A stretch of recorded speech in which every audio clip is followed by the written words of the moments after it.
عزیز بزرگوں، پیارے ساتھیوں، ماؤں بہنوں، اس موقع پر ہمیں دو تین باتیں ذہن میں رکھنی چاہیے۔ پہلی بات تو یہ ہے کہ رمضان کے مہینے میں ہمیں جن چیزوں کو لے کر ٹریننگ دی گئی، وہ ٹریننگ اصل میں سال بھر کے لیے تھی، وہ کوئی وقتی طور پر یا پھر ایک موسم کی عبادت کے لیے نہیں تھی۔ مقصد یہ ہرگز نہیں تھا کہ رمضان کے مہینے کے روزے رکھوائیں اور نمازیں پڑھوائیں اور جیسے ہی رمضان ختم ہو جائے وہی رفتار جو بے ڈھنگ کی پہلے تھی اب بھی ہے، اس اصول پر چلانا نہیں ہے۔ اگر یہ صحیح ہوتا تو یاد رکھ لیں یہ اسلام کا مقصد ہرگز نہیں ہوتا۔ اللہ نے جب روزے فرض قرار دیے اس وقت اللہ نے یہ کہا کہ یہ روزوں کا مقصد تقوی پیدا کرنا ہے۔ اللہ نے قرآن میں ارشاد فرمایا، یا ایھا الذین آمنوا کتب علیکم الصیام کما کتب علی الذین من قبلکم لعلکم تتقون۔ اے لوگو جو ایمان لائے ہو، تم پر رمضان کے روزے فرض قرار دیے گئے جیسے اگلے والوں پر فرض قرار دیے گئے تھے، تاکہ کیوں فرض ہے؟ تاکہ تقوی آپ کے دل میں پیدا ہو جائے۔ یہ جو تقوی ہے، اللہ کا ڈر، یہ صرف رمضان کے مہینے کے لیے مخصوص نہیں، یہ رمضان کے بعد کے لیے مخصوص ہے۔ رمضان تو ایک ٹریننگ سیشن تھا جس میں یہ تقوی پر کیسا عمل کرنا چاہیے اسے عملی نمونہ دے کر سمجھایا گیا۔ رمضان کے مہینے میں آپ کو یہ ٹریننگ دی گئی کہ آپ حلال چیزوں کو بھی وقتی طور پر چھوڑ دیں۔ جیسے کھانا پینا حلال تھا، لیکن رمضان میں دن میں یہ کہا گیا کہ آپ کو یہ کھانا پینا چھوڑنا پڑے گا، تاکہ وہ چھوڑنے کا ملکہ، تاکہ وہ چھوڑنے کی عادت پڑے اللہ کے لیے۔ اللہ کے لیے کوئی آدمی خود چھوڑنا سیکھے، یہ اصل مقصد تھا۔ تو رمضان کے مہینے میں جب آدمی نے ان چیزوں کو چھوڑ کر، ان چیزوں کو ترک کر کے اپنے اندر جب وہ ملکہ بنا لیا، اب اسے آگے بڑھ کر غیر رمضان کے موقع پر اسے صرف اب حرام چیزوں کو چھوڑنا ہے، اب صرف حرام چیزوں کو چھوڑنا ہے۔ اب چونکہ چھوڑنے کی اچھی خاصی پریکٹس ہو گئی، جب آدمی اس پریکٹس کے اندر اتر گیا تو اب غیر رمضان میں اب صرف حرام کردہ چیزوں کو چھوڑنا ہے۔ اللہ نے جن چیزوں کو حرام کیا انہیں سننا چھوڑنا ہے، اللہ نے جن چیزوں کو حرام کیا انہیں دیکھنا چھوڑنا ہے، اللہ نے جن چیزوں کو حرام کیا انہیں کھانا چھوڑنا ہے۔ اب صرف حرام کردہ چیزیں جو کہ بہت کم ہیں، حلال چیزوں کی کوئی گنتی نہیں، حلال چیزیں بہت زیادہ ہیں، اس لیے وہ گنتی میں نہیں آ سکتے۔ چونکہ حرام چیزیں کم ہیں انہیں گنتی میں لایا گیا اور کہا گیا کہ ان گنتی کے چند چیزوں کو چھوڑ دیں تاکہ آپ کے دل میں تقوی باقی رہے۔ لیکن افسوس ہمارے معاشرے میں جنہوں نے رمضان کے روزے رکھے، جیسے ہی رمضان ختم ہوا، جیسے ہی انہوں نے عید کی نماز پڑھ لی، انہوں نے اپنے آپ کو رہا کر لیا۔ انہوں نے سمجھا کہ اب رمضان کے بعد چونکہ ہم نے بہت عبادت کر لی، چونکہ ہم نے تہجد بھی پڑھی، چونکہ ہم نے تراویح بھی پڑھی اور ہم نے خوب دعائیں کی، ذکر و اذکار کیا، اب ہمارے لیے ریسٹ کا موقع ہے، تو ہم جو چاہیں کریں، ایک شتر بے مہار کی طرح اپنے آپ کو میدان میں پا رہے ہیں۔ یاد رکھ لیں رمضان کا یہ ہرگز مقصد نہیں۔ اسلام میں کوئی وقتی عبادت کا تصور نہیں ہے۔ اسلام آپ کو ایک پہر کے لیے یا پھر ایک مدت کے لیے اچھا اور اس کے بعد جیسے چاہے رہے، یہ اسلام نہیں کہتا، یہ اسلام کے خلاف ہے۔ اسلام نے تو یہ تعلیم دی کہ آدمی استقامت کے ساتھ رہے، اللہ کا ڈر اس کے دل میں ہمیشہ باقی رہے اور اللہ کے دین میں ہمیشہ باقی رہے، اس کے اندر نماز کی پابندی ہمیشہ باقی رہے، اس کے اندر حرام چیزوں کو چھوڑنے کا ملکہ، حرام چیزوں کو چھوڑنے کی عادت ہمیشہ اس کے اندر رہے، یہ اسلام چاہتا ہے۔ اسی لیے اللہ نے قرآن میں ارشاد فرمایا ان الذين قالوا ربنا الله ثم استقاموا تتنزل عليهم الملائكة الا تخافوا ولا تحزنوا وابشروا بالجنة التي كنتم توعدون۔ اللہ نے کہا بلا شبہ جن لوگوں نے اللہ پر ایمان لایا اور اس کے بعد ثبات قدمی کے ساتھ اس ایمان میں ٹھہر گئے، اس ایمان میں جڑ گئے، اس ایمان میں ڈٹ گئے۔ کیا معنی ڈٹ جانے کا؟ کیا معنی استقامت لانے کا؟ وہ یہ کہ جن چیزوں پر ہم نے ایمان لایا، جن چیزوں پر ہم نے اس کی عبادت کی، اور جن چیزوں کو ہم نے اپنایا اور جن چیزوں کو ہم نے چھوڑا اسے ہمیشہ کرتے رہیں، یہی معنی ہے استقامت کا، یہی معنی ہے ثبات قدمی کا۔ تو اللہ نے کہا جو لوگ ایمان لائے اور استقامت اختیار کی، ایسے لوگوں پر اللہ سبحانہ و تعالی ملائکہ جو رحمت کے ہیں انہیں بھیجتا ہے، اور وہ آتے ہیں اور آ کر کہتے ہیں کہ اللہ سے مت ڈرو، غم میں مت پڑو، تمہارے لیے تو جنت ہے جس کا وعدہ کیا گیا ہے۔ تو جو لوگ ثبات قدمی کے ساتھ، جو لوگ استقامت کے ساتھ دین پر رہتے ہیں، یہی اسلام کا اصل مقصد ہے۔ وقتی طور پر، ٹیمپروری طور پر عبادت کرنا، وقتی طور پر اللہ کو خوش کرانے کی کوشش کرنا، اور جیسے رمضان چلا گیا اور ان چیزوں میں اپنے اندر تبدیلی لانا، یہ اصل مقصد نہیں ہے۔ یاد رکھ لیں اللہ سبحانہ و تعالیٰ سچوں کو پسند کرتا ہے۔ اللہ نے قرآن میں ارشاد فرمایا یا ایھا الذین آمنوا اتقوا اللہ وکونوا مع الصادقین، اے لوگوں جو ایمان لائے ہو اللہ سے ڈرو اور سچے لوگوں کے ساتھ رہو۔ اللہ تو سچا ہے اور سچوں کو قبول کرتا ہے، اللہ جھوٹوں کو پسند نہیں کرتا، اللہ ڈھونگ رچانے والوں کو پسند نہیں کرتا۔ یاد رکھ لیں اگر آپ نے رمضان میں سچے معنی میں عبادت کی ہے، اگر آپ نے رمضان میں سچے معنی میں نمازیں پڑھی ہیں، تو آپ کو وہ سچائی ثابت کرنی پڑے گی، آپ کو سچائی کے ثبوت دینے پڑیں گے۔ اور یہ سچائی کے ثبوت کیا ہیں؟ ثبوت یہ ہے کہ آپ غیر رمضان میں وہی عمل کر کر دکھائیں، کیونکہ غیر رمضان میں بھی وہی اللہ ہے جو رمضان میں اللہ ہوا کرتا تھا، اور رمضان میں جسے آپ نے رب مانا، جس کے سامنے آپ نے عبادتیں کی، وہی رب ہے جو غیر رمضان میں بھی ہے۔ تو پھر رمضان میں یہ طریقہ کیوں اور غیر رمضان میں یہ رویہ کیوں؟ دھوکہ دینے کی تو کہیں کوشش تو نہیں ہو رہی ہے، کہیں اللہ کے پاس یہ ٹھکانے کی چیزیں تو نہیں ہو رہی ہیں۔ یاد رکھ لیں جو لوگ رمضان میں اچھے بنتے ہیں اور غیر رمضان میں پھر برے بن جاتے ہیں، یہ اصل میں اللہ کو دھوکہ دینے کی کوشش کر رہے ہیں، یہ اصل میں اللہ کے سامنے ناٹک رچا رہے ہیں۔ انہیں جان لینا چاہیے کہ اللہ سبحانہ و تعالی اگر کوئی اللہ کو دھوکہ دینے کی کوشش کرے، اللہ اسے دھوکہ دیتا ہے۔ اللہ نے منافقین کے تعلق سے قرآن میں ارشاد فرمایا یخادعون اللہ وہو خادعہم، یہ لوگ اللہ کے سامنے ڈھونگ رچا کر اللہ کو دھوکہ دینے کی کوشش کرتے ہیں۔ انہیں جان لینا چاہیے کہ عین موقع پر اللہ انہیں دھوکہ دے گا۔ وہ کیسے؟ وہ ایسے کہ یہ سمجھتے رہیں گے کہ اللہ اب ہمارا ہو گیا، عبادتیں ہوئی، چند برکات ہوئے، چند فائدے ہوئے، انہوں نے سمجھ لیا کہ ہمارا رب ہم سے خوش ہے، اب اسی راستے میں آگے بڑھتے ہیں، اور اچانک ایک ایسی مصیبت آئے گی، اچانک ایسی پریشانی آئے گی، اس وقت چیخ چیخ کر اللہ کو پکاریں گے، اللہ اس وقت انہیں دیکھ کر کہے گا کہ جیسے تم نے مجھے دھوکہ دیا میں نے تمہیں دھوکہ دے دیا۔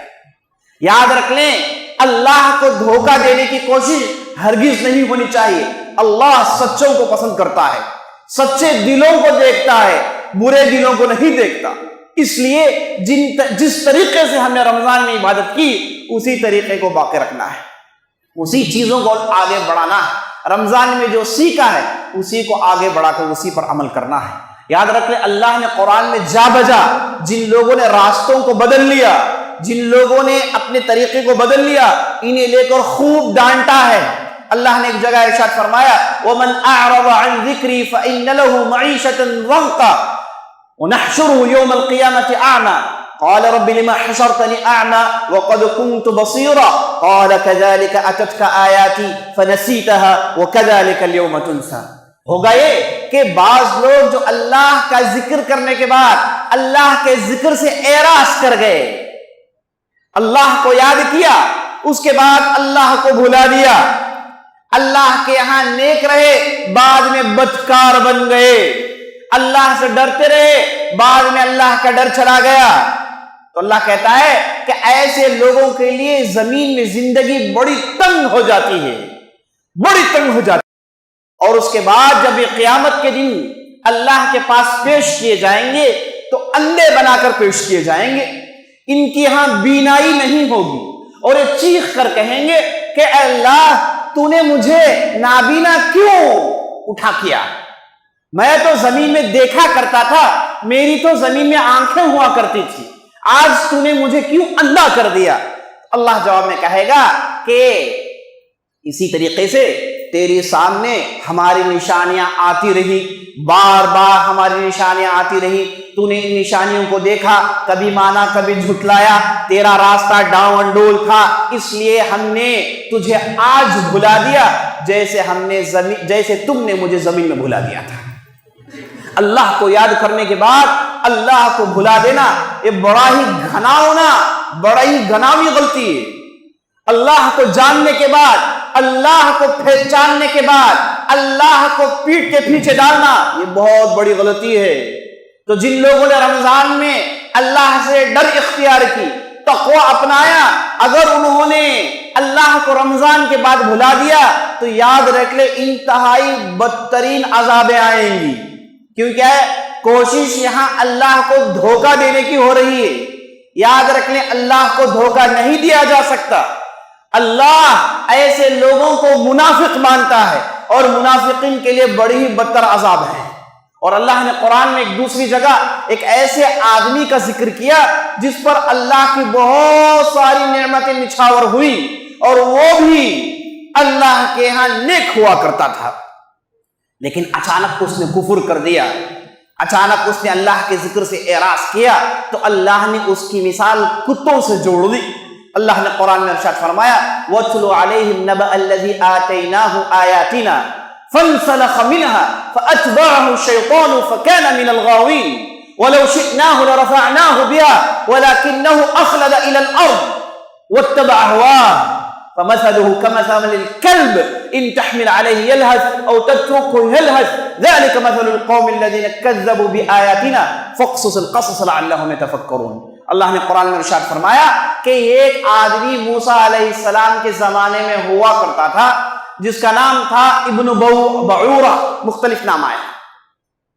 یہ صاحب موسیٰ علیہ السلام پر ایمان لائے اور موسیٰ علیہ السلام کو اللہ کا نبی مانا اور خوب عبادتوں میں حصہ لیا کرتے تھے اور خوب اللہ کی عبادت کرتے تھے. لیکن ایک مرتبہ موسیٰ علیہ السلام نے جب ان سے زکوٰۃ کے پیسے مانگے، جب ان سے کہا کہ تمہیں صدقہ دینا پڑے گا، تو یہ صاحب پیسوں کی لالچ میں آ کر دینے سے انکار کر دیا. اور جب انہوں نے انکار کیا تو انہوں نے عبادتوں کو چھوڑنا شروع کیا. اب اس کے بعد اللہ کی پہچان، اللہ کا ڈر ختم کرنا شروع کیا، تو اللہ نے کہا کہ شیطان نے اسے دھوکہ دے دیا اور یہ شیطان کی اتباع کرنے لگا. فَأَتْبَعَهُ الشَّيْطَانُ فَكَانَ مِنَ الْغَاوِينَ، شیطان کے پیروں میں سے بن گیا، شیطان کے پیچھے چلنے والوں میں سے بن گیا اور یہ گمراہ کل لوگوں میں سے ہو گیا. وَلَوْ شِئْنَاهُ لَرَفَعْنَاهُ بِهَا وَلَكِنَّهُ أَخْلَدَ فِي الْأَرْضِ، اگر ہم چاہتے تو اسے معاف کرتے، اس کے حالات کو درست کرتے، لیکن اس نے پسند نہیں کیا. لیکن اس نے اللہ کی معافی کو پسند نہیں کیا، اللہ کے ذکر کو اس نے مکمل طور پر جھٹلا دیا، اللہ کو اس نے بھلا دیا. اب ہوا کیا؟ اللہ نے کہا کہ اسے ہم نے برباد کر دیا. اب اس کے بعد اللہ نے مثال دی فَمَثَلُهُ كَمَثَلِ الْكَلْبِ، ایسے لوگوں کی مثال کتے جیسی ہے، ایسے لوگوں کی مثال کتے جیسی ہے. آپ اسے مارنے کے لیے دوڑو تب بھی جیپ لٹکاتے رہتا ہے، آپ اسے مارو مت تب بھی جیپ لٹکاتے رہتا ہے، اسے جیپ لٹکانے کے علاوہ کچھ آتا ہی نہیں ہے. اللہ نے اللہ کے ذکر کرنے کے بعد ذکر سے اعراض کرنے والوں کو کتوں سے جوڑ دیا ہے۔ اس لیے عزیزان ملت، عزیز دوستو، ہمیں ان چیزوں سے عبرت حاصل کرنی ہے۔ یہ اللہ کو ہرگز پسند نہیں، بلکہ اللہ کو غضب میں ڈالنے والی چیز ہے کہ آپ رمضان کے مہینے میں آپ نے بری چیزوں کو دیکھنا چھوڑ دیا تھا، آپ نے رمضان میں گانے بجانے سننا چھوڑ دیے تھے، آپ نے رمضان میں نماز کی پابندی کی، آپ نے رمضان میں روزے رکھے، آپ نے اپنے آپ کو محفوظ رکھا، برے لوگوں سے ملایا نہیں۔ اب جیسے ہی رمضان گزر گیا تو پھر وہی راستے میں اگر آدمی پڑ جائے تو اس آدمی کو ڈرنا چاہیے کہ اللہ کا عذاب اس پر آ سکتا ہے، اللہ اسے ہو سکتا ہے کہ خطرناک مصیبت سے دوچار کر دے۔ اب اس کے بعد دنیا بھی اس کی برباد ہو گئی، آخرت بھی اس کی برباد ہو جائے، تو چوکنا ہو جائیں اور کوشش کریں کہ اسی راستے پر چلتے رہیں، کوشش کریں کہ اسی نیکیوں کو کماتے رہیں، کوشش کریں کہ نماز کی پابندی نہ چھوٹے۔ افسوس در افسوس کہ رمضان کے مہینے میں مساجد بھرا کرتی تھی، بڑی تعداد میں لوگ نماز کے لیے آتے تھے، اللہ اکبر، فجر میں بہت بڑی تعداد تھی، مغرب میں بڑی تعداد تھی، پنجگان نماز میں بڑی تعداد تھی۔ اب تو تعجب ہو رہا ہے کہ یہ مسلمان کہاں گئے ہیں، کہاں گم ہو گئے، کس نے انہیں کھا لیا؟ آسمان تو نہیں اٹھا لیا، نہ زمین نے انہیں نگل لیا، کہاں چلے گئے یہ لوگ؟ کیا انہوں نے اللہ کو بھلا دیا؟ کیا یہ رمضان میں ڈھونگ رچا رہے تھے؟ کیا یہ رمضان میں دھوکہ دے رہے تھے؟ رمضان میں ان کے ہاں جو نماز کی پابندی تھی وہ ایک دھوکہ تھی، اور نہ تھا کیا ہے؟ اگر یہ سچے ہوتے تو رمضان کے بعد بھی ان کے اندر وہی عمل ہوتا، اگر یہ سچے ہوتے رمضان کے بعد بھی اللہ سے ویسے ہی ڈرتے جیسے رمضان میں ڈرا کرتے تھے۔ یاد رکھ لیں، یہ طریقہ انتہائی بدکاروں کا طریقہ ہے، برے لوگوں کا طریقہ ہے، ان چیزوں سے بچنا چاہیے۔ کرنا کیا ہے؟ کرنا یہ ہے کہ پہلی چیز نماز کو نہ چھوڑیں، نماز کی پابندی نہ چھوڑیں، پنجگان نماز اسے پڑھنا ہی پڑھنا ہے۔ رمضان میں آپ کی خوب ٹریننگ ہو گئی، آپ نے فجر کی نماز کیسے پڑھنا ہے سیکھ لیا، بیدار ہونا آپ نے سیکھ لیا تھا، اب اس کے بعد ہر نماز میں آپ مسجد میں حاضری دینا سیکھ چکے تھے، اب غیر رمضان میں بھی وہی کرنا ہے، وہی کرنا ہے۔ یاد رکھ لیں، اگر آپ نے نماز کی پابندی چھوڑ دی، نماز کی پابندی آپ کے ہاتھ سے چھوٹ رہی ہے، تو جان رکھیے کہ وہاں پر ایمان کا خاتمہ ہو رہا ہے، کیونکہ نماز ایمان ہے، نماز ایمان ہے، بغیر نماز کے مومن نہیں ہو سکتا۔ کفر اور اسلام میں فرق کرنے والی چیز نماز ہے۔ آپ صلی اللہ علیہ وسلم نے ارشاد فرمایا، من ترک الصلاۃ متعمدا فقد کفر، اگر کسی نے جانتے بوجھتے نماز چھوڑی یہ تو کافر بن گیا، یہ تو کافر بن گیا، یہ مسلمان ہو نہیں سکتا۔ اسلام میں نماز چھوڑنے کا تصور ہے ہی نہیں، یہ ہو نہیں سکتا کہ ایمان کا دعویٰ کرے اور ساتھ ساتھ نمازیں چھوٹ جائے، ساتھ ساتھ فجر کی پابندی نہ ہو، ساتھ ساتھ عشاء کی پابندی نہ ہو، یہ ہو نہیں سکتا۔ یاد رکھ لیں، نبی صلی اللہ علیہ وسلم کے زمانے میں منافقین بھی نمازوں کو پڑھا کرتے تھے، جبکہ ان کے تعلق سے اللہ نے قرآن میں ارشاد فرمایا، ان المنافقین فی الدرک الاسفل من النار، بلا شبہ منافقین جہنم کے نچلے گڈھے میں ہوں گے۔ یہ منافقین کا حشر یہ ہے کہ نماز کی پابندی ہے انہیں نبی صلی اللہ علیہ وسلم کے زمانے میں، تو منافقین بھی نماز نہیں چھوڑتے تھے، کیونکہ انہیں معلوم تھا اگر مسلمانوں کے ساتھ نماز چھوڑ دیا جائے تو ان پر کفر کا ٹھپا لگ جائے گا۔ کئی صحابہ کہتے ہیں ہمارے زمانے میں اگر مسجد میں فلاں صاحب نظر نہیں آئے تو ہم تو کہتے تھے کہ یہ آدمی کافر بن گیا، ہم تو کہتے تھے کہ یہ آدمی منافق بن گیا۔ نمازوں میں نہ ہونا کفر کی نشانی ہے۔ اب یہاں تک اہل علم نے لکھا ہے اگر کسی نے نماز چھوڑی، یہ آدمی مر جائے تو اسے مسلمانوں کے قبرستان میں دفن نہیں کرنا چاہیے، اسے نہ کفنانا چاہیے، اسے نہ نہلانا چاہیے، اسے لے کر جا کر کسی کافر کے قبرستان میں جلا دینا چاہیے، کیونکہ یہ مسلمان نہیں ہے، مسلمانوں کے قبرستان میں اس کے لیے کوئی جگہ نہیں ہے۔ یہاں تک کہ اہل علم نے لکھا ہے بے نمازی کی شادی ٹوٹ جاتی ہے، اس کی بیوی اس سے الگ ہو جاتی ہے، کیونکہ ایمان اور کفر جمع نہیں ہو سکتے. بڑا ہی گھناؤنا معاملہ ہے نماز کا، بڑا ہی خطرناک معاملہ ہے نماز کا. لیکن افسوس در افسوس ہمارے معاشرے میں ہم دیکھتے ہیں کہ رمضان میں یہ لوگ نماز کی پابندی کیے غیر رمضان میں نظر نہیں آ رہے ہیں. یاد رکھ لے نماز کا معاملہ بڑا ہی گھناؤنا معاملہ ہے. نماز نہیں چھوٹنی چاہیے کسی بھی حالت میں. ہمیں معلوم ہے کہ نماز یہاں تک کہ لڑائی کے میدان میں بھی پڑھنی ہے. اگر لڑائی کا میدان ہے، جنگ کا میدان ہے، معرکہ چل رہا ہے، وہاں پر بھی نماز پڑھنا ہے. نماز صلاۃ الخوف کے نام سے ایک نماز ہے، اسے ادا کرنا چاہیے. معلوم ہے لڑائی کے میدان میں اگر آدمی غفلت میں پڑ جائے تو اس کے سر مار دی جائے گی، سر ہو جائے گا، اس کا موت سامنے کھڑے ہوتا ہے. ایسی صورت میں بھی نماز چھوڑنے کا تصور نہیں ہے. تو آپ تصور کر سکتے ہیں اسلام میں نماز کی کتنی بڑی اہمیت ہے.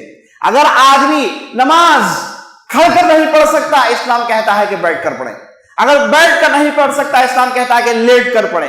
اگر لیٹ کر بھی نہیں پڑھ سکتا آدمی تو اشارہ کریں. اگر کوئی آدمی کوما میں چلا گیا، اسے صرف شعور ہے، جسم حرکت نہیں کرتی، اہل علم نے کہا اسے امیجن کر کے نماز پڑھنا پڑے گا.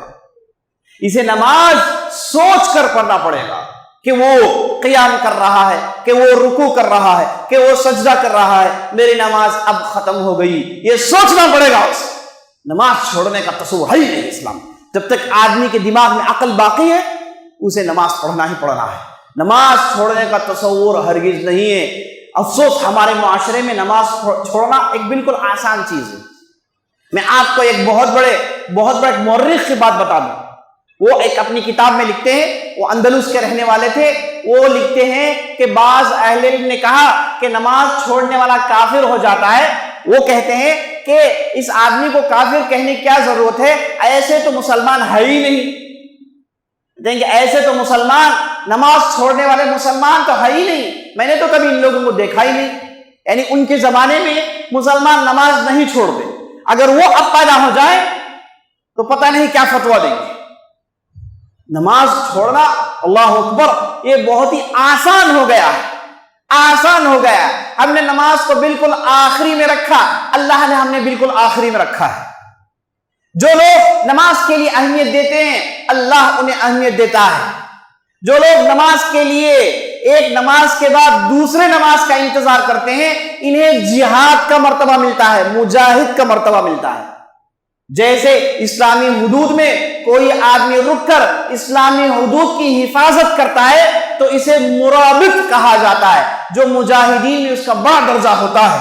جو آدمی نماز پڑھنے کے بعد دوسرے نماز کا انتظار کرتا ہے تو اسلام نے کہا اولئک المرابطون، اولئک المرابطون، یہ وہی بلند پایا، بلند مرتبے مجاہدین کے ہیں.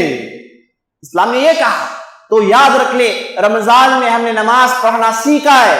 ہرگز نماز کو نہ چھوڑے، ہرگز نماز نہ چھوڑے. نماز میں ڈھیر سارے فائدے ہیں، لمبی گفتگو کرنے کا موقع نہیں، لیکن میں آپ کو یہ ایک چیز بتا دیتا ہوں. آپ نے نماز چھوڑی تو آپ نعوذ باللہ کفر کے حدود میں داخل ہو گئے، منافقین کے حدود میں داخل ہو گئے. اب بڑی مشکل ہے بہرحال. اس لیے آپ جب بھی نماز چھوٹیں ہمارے اندر یہ تصور ہونا چاہیے کہ میں کہیں کافر تو نہیں ہو گیا، میرے اندر کہیں کفر تو نہیں آ گیا. دوڑیں اور فوراً نماز ادا کریں، دوڑیں فوراً نماز ادا کریں. ابن عباس رضی اللہ عنہ کہتے ہیں اگر کسی نے عصر کی نماز جماعت سے چھوڑ دی تو اسے ایسے سوچنا چاہیے گویا کہ اس کے مال بال بچے سب مر گئے ہیں.